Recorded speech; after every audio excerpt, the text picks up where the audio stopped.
Test paper 1 का discuss करेंगे। सबसे फर्स्ट क्वेश्चन है अपना, mostly iron is absorbed from which part of GIT. यानी जीआईटी सिस्टम से हमारा मोस्टली कौन सा पार्ट है जहाँ से आयरन का मोस्टली एब्जॉर्प्शन होता है।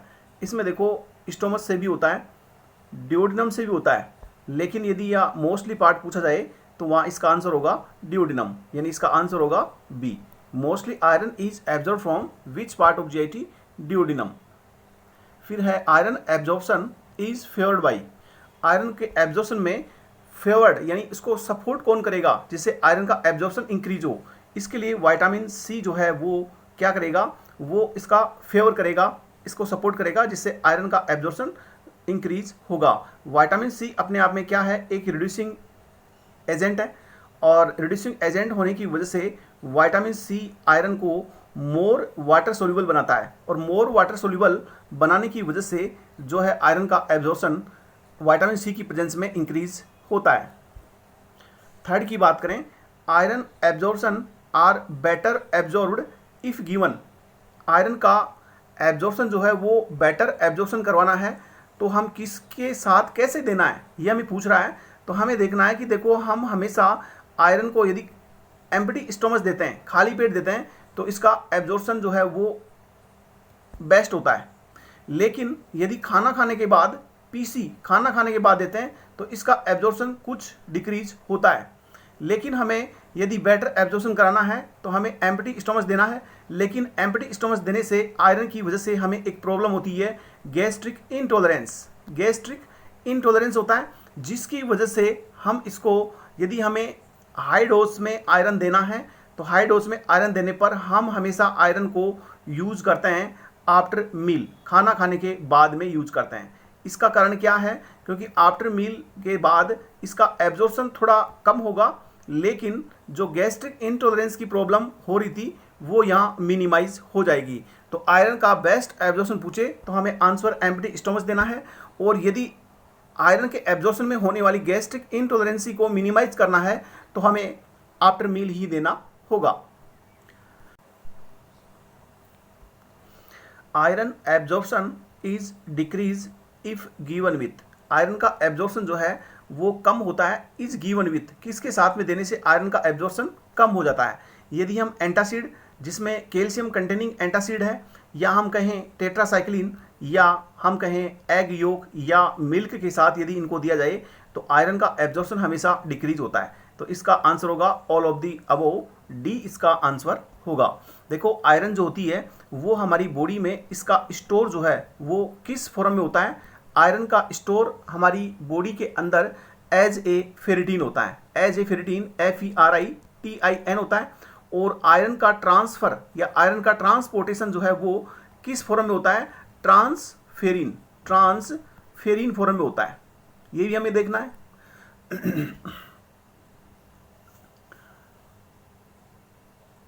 और आयरन के बारे में आपको एक इंपॉर्टेंट बात और बताएं, जो आयरन जो होता है यदि हम इस आयरन को पेरेंटल यूज करना है, कैसे यूज कर रहे हैं, पेरेंटल।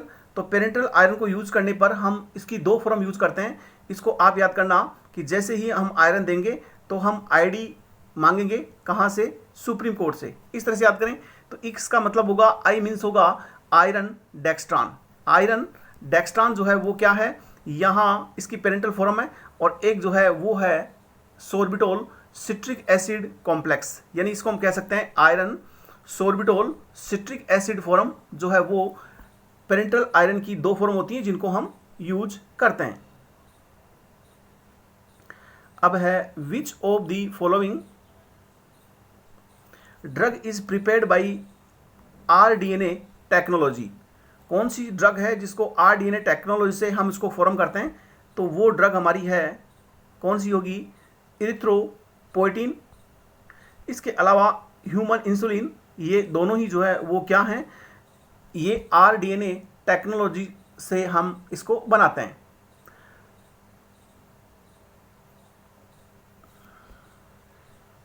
अब है 6 number, A granulocyte colony stimulating hormone is, कौन सा है, ग्रेनुलोसाइट मीन्स होता है, देखो ग्रेनुलोसाइट, एग ग्रेनुलोसाइट, ये क्या है अपने आप में WBC होती हैं, और WBC का फॉर्मेशन कहाँ होता है? हमारी बोन मेरो के अंदर, और बोन मेरो के अंदर WBC से रिलेटेड इनकी कॉलोनी, इनका ग्रुप होता है, और इनकी जो कॉलोनी होती है उसमें यदि ये प्रॉपर काम नहीं करते, यानी WBC का काउंट धीरे धीरे डिक्रीज हो रहा है, तो WBC के काउंट को इंक्रीज करने के लिए हम जो है क्या करेंगे, हम इनको कॉलोनी स्टिमुलेटिंग फैक्टर ड्रग देंगे।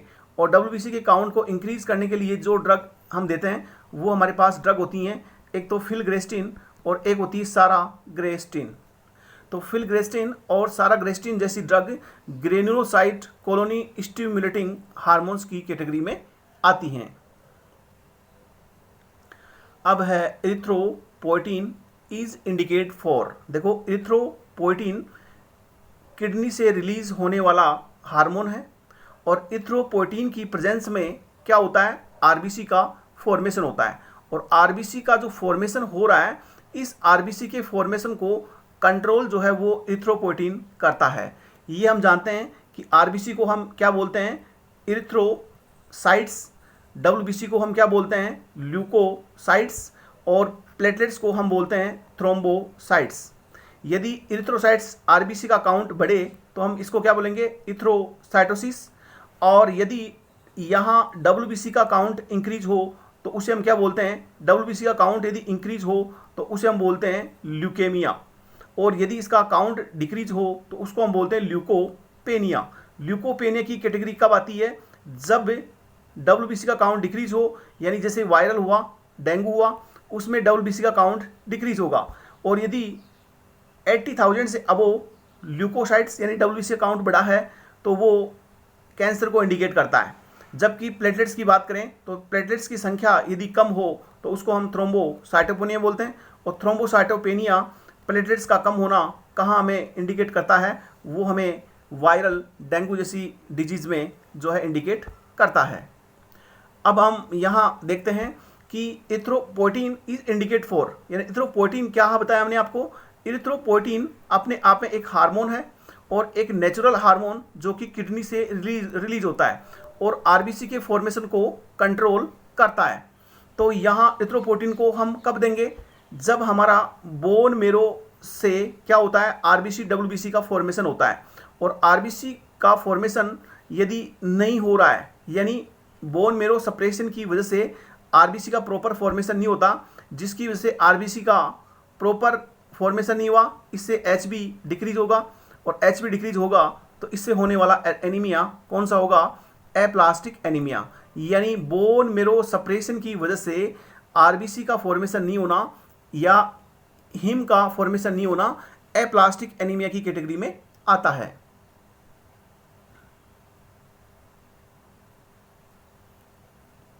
अब है filgrastim is used for treatment of. Filgrastim drug हमने अभी कहा आपको, फिलग्रास्टिन, और एक ड्रग हमने अभी आपको बताई साराग्रेस्टिन।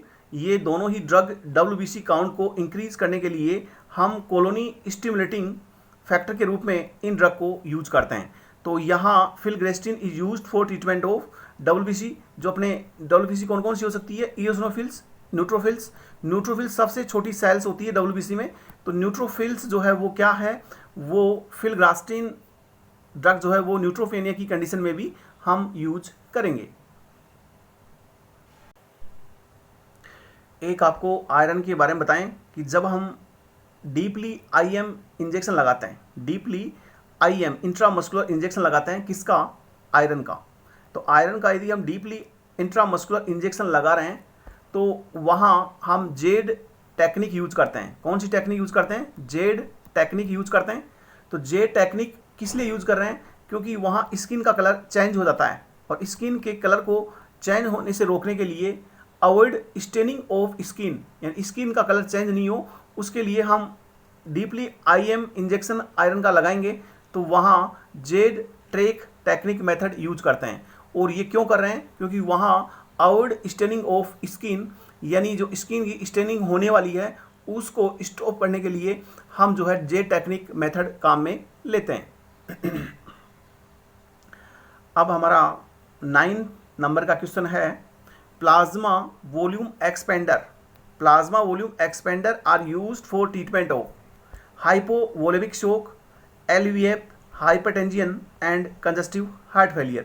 Plasma volume expander are used for treatment of, देखो जब भी हमारी बॉडी में एक्सीडेंटल या अचानक एक्यूट ब्लड लॉस हुआ है जिसकी वजह से हमारी बॉडी का जो प्रॉपर ब्लड वॉल्यूम होता है, जैसे माना कि 5 लीटर होता है और ये ब्लड लॉस की वजह से 2 लीटर हुआ है, तो हमारी बॉडी में क्या हुआ, हाइपोवोलेमिक कंडीशन।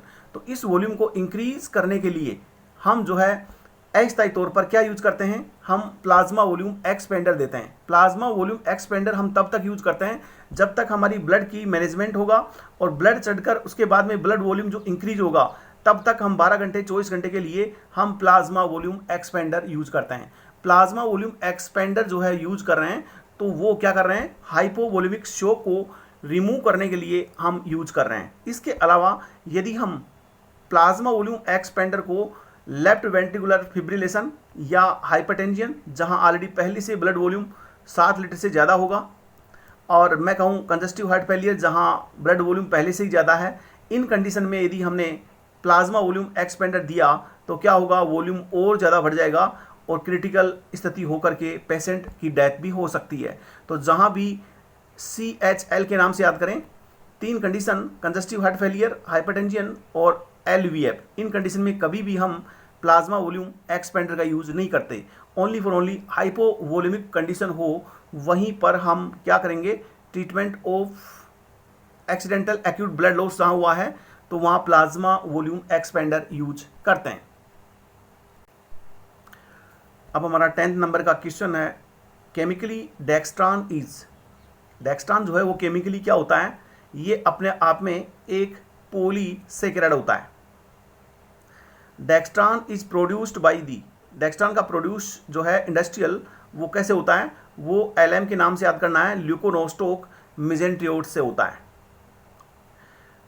अब है 12 नंबर का क्वेश्चन है, plasma volume expander act by, plasma volume expander जो है वो किस तरह से एक्ट करता है, ये ओस्मोटिक प्रेशर, जिसको हम और क्या कह सकते हैं, इस प्रेशर को हम ऑन्कोटिक प्रेशर भी बोल सकते हैं, और ओस्मोटिक प्रेशर को इंक्रीज करके जो है ये प्लाज्मा वॉल्यूम एक्सपेंडर ब्लड के अंदर ऑस्मोटिक प्रेशर बढ़ा करके हमारी बॉडी में ब्लड वॉल्यूम को मेंटेन करने का काम करते हैं। विच प्लाज्मा प्रोटीन, कौन सी प्लाज्मा प्रोटीन है जो maintain osmotic pressure of blood, यानी हमारी ब्लड के अंदर ऑस्मोटिक प्रेशर को मोस्टली जो है वो मेंटेन करती हैं, तो वो प्लाज्मा प्रोटीन होती है एल्ब्यूमिन। ये मोस्टली हमारी बॉडी में ऑस्मोटिक प्रेशर को 80 to 85% तक ये मेंटेन करती हैं। अब है हमारा 14 नंबर का क्वेश्चन है, some patient complain of headaches during the treatment of, यानी ऐसी कौन सी ड्रग है जिसको यूज करने से हेडेक की प्रॉब्लम होती है, वो ड्रग होती है ग्रिसोफुल्विन।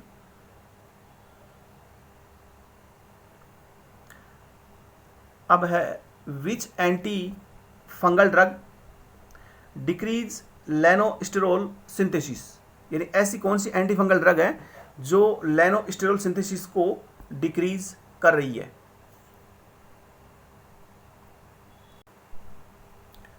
जब भी हमारी बॉडी में फंगस का डेवलपमेंट होता है तो इसमें एक पोजीशन होती है सिक्वेलेंस SQ सिक्वेलेंस, और सिक्वेलेंस से यहाँ L यानी लेनोस्टेरोल का सिंथेसिस होता है और इसके बाद में अर्गोस्टेरोल का सिंथेसिस होता है। और सिक्वेलेंस से जब लेनोस्टेरोल का सिंथेसिस होता है तो यहाँ पर एक एंजाइम काम करता है सिक्वेलेंस एपॉक्सीडेज, और सिक्वेलेंस एपॉक्सीडेज एंजाइम की प्रेजेंस में यहाँ लेनोस्टेरोल का सिंथेसिस होता है, और यहाँ लेनोस्टेरोल से अर्गोस्टेरोल का सिंथेसिस एक एंजाइम 14 अल्फा डी मेथिलेज की प्रेजेंस में यहाँ अर्गोस्टेरोल का सिंथेसिस होता है। यदि मैं सिक्वेलेंस एपॉक्सीडेज एंजाइम को किसी ड्रग से इनहिबिट कर दूं तो लेनोस्टेरोल का सिंथेसिस क्या होगा, रुक जाएगा। तो ऐसी कौन सी ड्रग है जो सिक्वेलेंस एपॉक्सीडेज एंजाइम को इनहिबिट करे, वो ड्रग जो है वो टर्बिनाफाइन होती हैं। कौन सी ड्रग होती है, टर्बिनाफाइन होती हैं।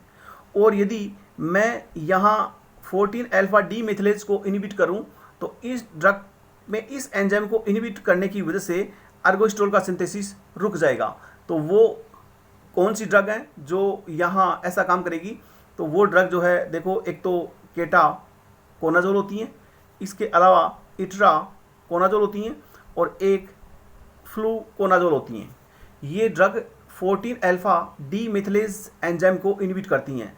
यदि मैं सिक्वेंस एपॉक्सीडेज एंजाइम को इनहिबिट कर रहा हूँ तो इससे लेनोस्ट्रोल का सिंथेसिस भी नहीं होगा, और साथ साथ में लेनोस्ट्रोल का सिंथेसिस ही नहीं हुआ तो एर्गोस्ट्रोल का सिंथेसिस भी नहीं हुआ। कुल मिलाकर ऐसी ड्रग जो यहाँ एर्गोस्ट्रोल सिंथेसिस को इनहिबिट करती हैं डायरेक्टली और इनडायरेक्टली, तो वो ड्रग कौन सी हुई? टर्बिनाफाइन, केटाकोनाजोल, इट्राकोनाजोल, फ्लूकोनाजोल। और यदि सिक्वेंस एपॉक्सीडेज एंजाइम को इनहिबिट करने वाली ड्रग पूछे या लेनोस्ट्रोल सिंथेसिस को इनहिबिट करने वाली ड्रग पूछे तो वो ओनली फॉर ओनली टर्बिनाफाइन होगी। लेकिन अर्गोस्टेरोल का डायरेक्ट और इनडायरेक्टली जो है इसका सिंथेसिस इनहिबिट किया जाए तो वो ड्रग टोटली आल टू आल होगी। या 14 अल्फा डी मेथिलेज एंजाइम को इनहिबिट करने वाली ड्रग पूछें तो उसमें 3 ड्रग केटाकोनाजोल, इट्राकोनाजोल और फ्लूकोनाजोल जैसी ड्रग जो है वो आएंगी। और इसके अलावा हम आपको इम्पोर्टेंट पॉइंट बताते हैं। देखो हमारे पास क्या होता है, एजोल ड्रग होती हैं। कौन सी ड्रग होती हैं? एजोल। हम बात करते हैं एजोल ड्रग की। एजोल के अंदर कौन कौन सी ड्रग आती हैं? एजोल में देखो एक तो इमिडाजोल रिंग वाली ड्रग आती हैं और एक जो है ट्राई एजोल आती हैं। और यदि इमिडाजोल की बात करें तो इमिडाजोल में हम एक तो ओरली यूज़ करते हैं, तो ओरली यूज वाली इमिडाजोल ड्रग यदि पूछे तो कौन सी होगी? कीटाकोनाजोल। और यदि टॉपिकली इमिडाजोल जो एजोल ग्रुप में आए तो टॉपिकली इमिडाजोल ड्रग की बात करें तो उसमें 3 ड्रग होती है, एकोनाजोल, मेकोनाजोल और इसके बाद में क्लोट्राइमेजोल, जिसकी वेजाइनल टैबलेट आती हैं। इस तरह से याद करें। यानी यहाँ इमिडाजोल में यदि ओरली पूछे तो कीटाकोनाजोल, और यहाँ इमिडाजोल में यदि टॉपिकली पूछे तो इकोनाजोल, मेकोनाजोल, क्लोट्राइमेजोल, ये सब जो है वो इमिडाजोल डेरिवेटिव्स होती हैं, जबकि ट्राइएजोल का हम आगे डिस्कस करेंगे। अब है all of the given anti fungal drug decreases ergosterol synthesis except, यानी कौन सी ड्रग हैं जो एंटी फंगल है और वो अर्गोस्ट्रोल सिंथेसिस को डिक्रीज करती हैं, एक्सेप्शन यानी एक के अलावा। यानी सभी ड्रग तो करेंगी लेकिन एक जो है वो नहीं करती, वो कौन सी ड्रग होती हैं? इसमें देखो एम्फोटेरिसिन बी इसका आंसर होगा। और यहाँ आप देखेंगे जो हमने अभी आपको बताया कि सिक्वेंस से यहाँ एल लेनोस्ट्रोल और यहाँ अर्गोस्ट्रोल का सिंथेसिस होता है, और यहाँ एंजाइम सिक्वेंस एपॉक्सीडेज काम करेगा, और यहाँ पर जो है 14 अल्फा डीमेथिलेज काम करेगा। इसको इनहिबिट करने वाली ड्रग हमने आपको बताई कौन सी? जो भी ड्रग है कीटाकोनाजोल, इट्राकोनाजोल और फ्लूकोनाजोल। इसके अलावा यहाँ इस एंजाइम को इनहिबिट करने वाली ड्रग कौन सी है? टर्बिनाफाइन। तो ये सब ड्रग क्या हैं? ये सभी अर्गोस्ट्रोल सिंथेसिस को डायरेक्टली और इनडायरेक्टली इनहिबिट कर रही हैं। लेकिन यहाँ पर जो एम्फोटेरिसिन बी ड्रग है वो इसका प्रोसीजर क्या है? इसका प्रोसीजर है कि एम्फोटेरिसिन बी जो फंगस की सेल वाल है उसको पोर क्रिएट करती हैं, और पोर क्रिएट करके इस फंगस की सेल को जो है क्या करती है? डिस्ट्रॉय करती हैं। और यदि हम ग्रीसोफुलिन की बात करें तो ग्रीसोफुलिन जो ड्रग होती हैं वो कैसे काम करती हैं? वो मेटाफेज को अरेस्ट करती हैं, मेटाफेज को अरेस्ट करती हैं। और अब है 17 नंबर का question, which of the given topically used azole, यानी ऐसा कौन सा एजोल है जो टॉपिकली यूज होता है? जैसे हमने अभी आपको बताया कि एजोल के अंदर इमिडाजोल डेरिवेटिव्स होते हैं, जिसमें एक तो जो है टॉपिकली होता है, ओरली, जिसको हमने ओके के नाम से याद करना कि ये कौन सा है? कीटाकोनाजोल। जबकि टॉपिकली में हमने आपको नाम लिया 3 एकोनाजोल, माइकोनाजोल और एक क्लोट्राइमेजोल। तो इसका आंसर होगा all of the above, D इसका आंसर होगा। अब है 18 नंबर का question, an anti fungal drug show disulfiram like reaction with action is, यानी एंटी फंगल ड्रग है। देखो डाइसल्फिराम ड्रग हम दे रहे हैं और आपको बताया उसकी वजह से हमारी बॉडी में क्या बनेगा? फॉर्मेल्डिहाइड। इससे हमें क्या होगा? वोमिटिंग आएगी, घबराहट होगी, बेचैनी होगी। और यदि हम इन ड्रग को यहाँ दे रहे हैं, बेचैनी, घबराहट, अदरवाइज जो भी सिम्टम्स आ रहे हैं, इसके साथ साथ में ऐसी कौन सी ड्रग है जिसको देने की वजह से ऐसे लक्षण बढ़ जाएंगे? तो वो ड्रग होती है ग्रीसोफुल्विन। ग्रीसोफुल्विन के साथ हमें डाइसल्फिराम ड्रग को कभी भी नहीं देना है। इन डाइसल्फिराम ड्रग के साथ हमें अवॉइड करना है कौन सी एंटी फंगल ड्रग? ग्रीसोफुल्विन। इसको हमेशा हमें यहाँ इसको अवॉइड करना पड़ेगा। अब है हमारा which anti metabolite is used as anti fungal agent. देखो 5-FC फ्लोरोसाइटोसिन ये अपने आप में एंटी फंगल एंटी मेटाबोलाइट होता है, जबकि ये बाद में कन्वर्ट 5-FU में हो जाता है। 5-FU फ्लोरोयूरासिल ये अपने आप में एक एंटी कैंसर एंटी मेटाबोलाइट होगा, लेकिन ये एंटी फंगल एंटी मेटाबोलाइट होगा। और 5-FC जो है वो एंटी फंगल होता है, बाकी अदरवाइज जो है 5-FC अदरवाइज वो क्या होते हैं, वो एंटी कैंसर ड्रग की कैटेगरी में आते हैं। अब यहाँ हमने एक क्वेश्चन देखते हैं पहले, doctor of choice drug of choice for monilial diarrhoea, यानी मोनिलार डायरिया हुआ है जो कि एंटी फंगल इन्फेक्शन है, फंगल इन्फेक्शन है। तो उस इन्फेक्शन में एम के नाम से याद करना, JKLMN। तो इसमें काम आने वाली ड्रग कौन सी होती है, N-नाइस्टीन अपन यूज करते हैं। और आपको इंपॉर्टेंट पॉइंट की बात बताते हैं, देखो इथ्रोपोइटिन अपने आप में क्या है, एक नेचुरल जो है किडनी से रिलीज होने वाला हार्मोन होता है, ये हमने कहा। और यदि हमें कोई बाहर से इथ्रोपोइटिन जैसी कोई ड्रग देनी है या उसका हार्मोन देना है सिंथेटिक, तो वो कौन सा होता है, देखो इथ्रोपोइटिन। वर्ड्स क्या होता है, पोएटिन, इथ्रोपोइटिन है। तो यहाँ से देखो ई उठाइए और इथ्रोपोइटिन, ई पोइन इस तरह से याद करें, EPO, इथ्रोपोइटिन अल्फा, ये जो है सिंथेटिक होता है। इसको हम बाहर से एज ए इथ्रोपोइटिन यूज कर सकते हैं। और इथ्रोपोइटिन का काम क्या होगा, आरबीसी के फॉर्मेशन को इंक्रीज करेगा, और आरबीसी के फॉर्मेशन को इंक्रीज करने की वजह से जो है HB बढ़ेगा और एनीमिया की प्रॉब्लम जो एप्लास्टिक एनीमिया हुआ है वो ठीक हो जाएगा। एक आपको देखना है कि जब लाइफ थ्रेटनिंग फंगल इन्फेक्शन होता है, लाइफ थ्रेटनिंग फंगल इन्फेक्शन होता है, तो उसमें क्या होता है, एम्फोटेरिसिन B ड्रग दे रहे हैं और इसके साथ में हमने यदि 5-FC ड्रग दी है, फ्लोरोसाइटोसिन ड्रग दी है, तो ये क्या है, anti metabolite anti fungal drug है। तो इनको हमें क्या करना है, इनको जो है इसको भी हमें ध्यान रखना है, क्योंकि अपने आप में एम्फोटेरिसिन ड्रग कैसी होती है, वो नेफ्रोटॉक्सिक होती हैं।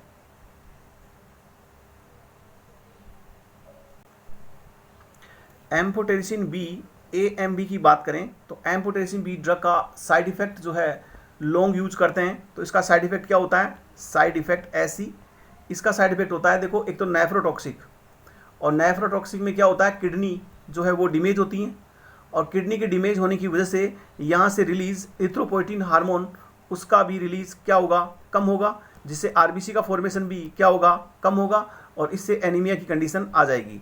तो यहाँ एम्फोटेरिसिन B की वजह से एनीमिया की कंडीशन भी आती है। इसके अलावा इससे एजोटेमिया भी हो जाता है, क्योंकि हमारी बॉडी में नाइट्रोजन वेस्ट सब्सटेंस जैसे यूरिया, क्रिएटिनिन, यूरिक एसिड, ये जो हैं वो हमारी बॉडीज में नाइट्रोजन वेस्ट सब्सटेंस यूरिन के द्वारा बाहर निकाले जाते हैं, लेकिन किडनी की प्रॉब्लम होने की वजह से इनका प्रॉपर्ली एक्सक्रेशन नहीं हो पाता, जिससे ब्लड में इनका लेवल बढ़ जाता है, और ब्लड में नाइट्रोजन सब्सटेंस वेस्ट जो सब्सटेंस है इनका यदि लेवल बढ़ जाए तो उस कंडीशन को हम एजोटेमिया बोलते हैं। तो एम्फोटेरिसिन B का साइड इफेक्ट नेफ्रोटॉक्सिक एजोटेमिया होता है।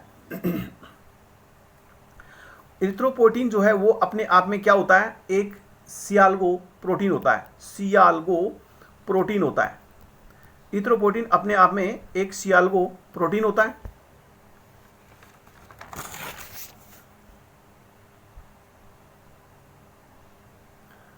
और कोई इंपॉर्टेंट वर्ड्स की और बात करें तो देखो फोलिक एसिड की बात करते हैं। फोलिक एसिड हमारी बॉडी में कब डिक्रीज होता है, इसमें 3 कंडीशन होती हैं। आप इसको PPC के नाम से याद करें, PPC कोचिंग, इस तरह से पूनिया फार्मेसी कोचिंग, तो आपको याद आएगा। P मीन्स फेनिटोइन जो कि एंटी एपिलेप्टिक ड्रग है, फेनिटोइन।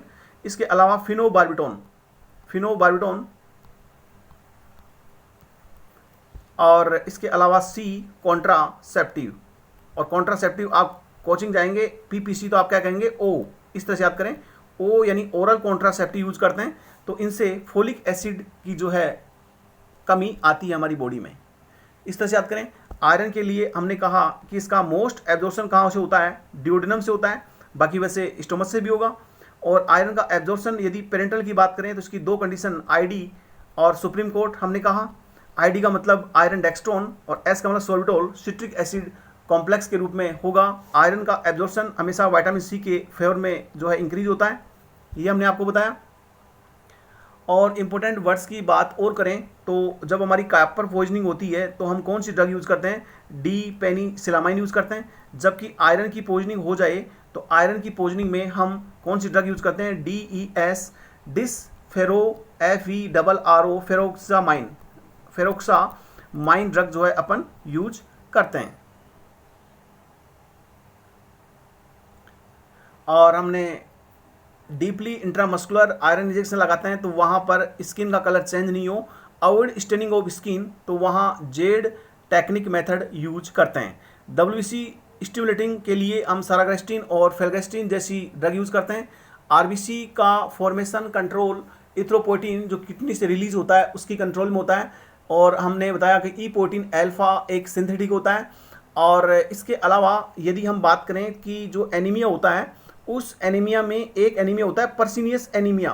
पर्सिनियस एनीमिया में इंट्रिंसिक फैक्टर की कमी हो जाती है और इंट्रिंसिक फैक्टर की कमी होने की वजह से हमारी बॉडी में प्रॉपर डाइट में विटामिन B12 होने की वजह से भी जो है होते हुए भी हमारी बॉडी में क्या होगा, एनीमिया हो जाता है। और पर्निशियस फैक्टर की कमी की वजह से यहाँ इंट्रिंसिक फैक्टर की कमी से होने वाला जो एनीमिया होगा उसको पर्निशियस एनीमिया बोलते हैं। और यहाँ इंट्रिंसिक फैक्टर जो है वो क्या काम करता है, यहाँ B12 के साथ कॉम्प्लेक्स बनाकर फिर जो है इसका एब्जॉर्प्शन होता है। लेकिन इंट्रिंसिक फैक्टर प्रोवाइड नहीं होने की वजह से यहाँ हमें होने वाला एनीमिया पर्निशियस एनीमिया कहलाता है। प्लाज्मा वॉल्यूम एक्सपेंडर के लिए हमने कहा प्लाज्मा वॉल्यूम एक्सपेंडर जो है वो कहाँ काम में लेते हैं, हाइपो वॉल्यूमिक कंडीशन में काम में लेते हैं। 3 जगह काम में नहीं लेते, CHL congestive heart failure, LVF and hyper tension में हम इनको काम में नहीं लेते। ये हमने आपको बताया। एजोल के अंदर हमने आपको बताया कि एजोल जो ड्रग होती हैं वो 2 पार्ट में डिवाइड होती हैं। एक ड्रग होती हैं इमिडाजोल और एक होती है ट्राइएजोल। इमिडाजोल की बात करें तो इसमें ओरली कीटाकोनाजोल और यदि टॉपिकली बात करें तो EM एकोनाजोल, माइकोनाजोल, मेकोनाजोल और एक क्लोट्राइमेजोल ये ड्रग होती हैं। इसी के साथ अपनी क्लास कंप्लीट होती है। धन्यवाद।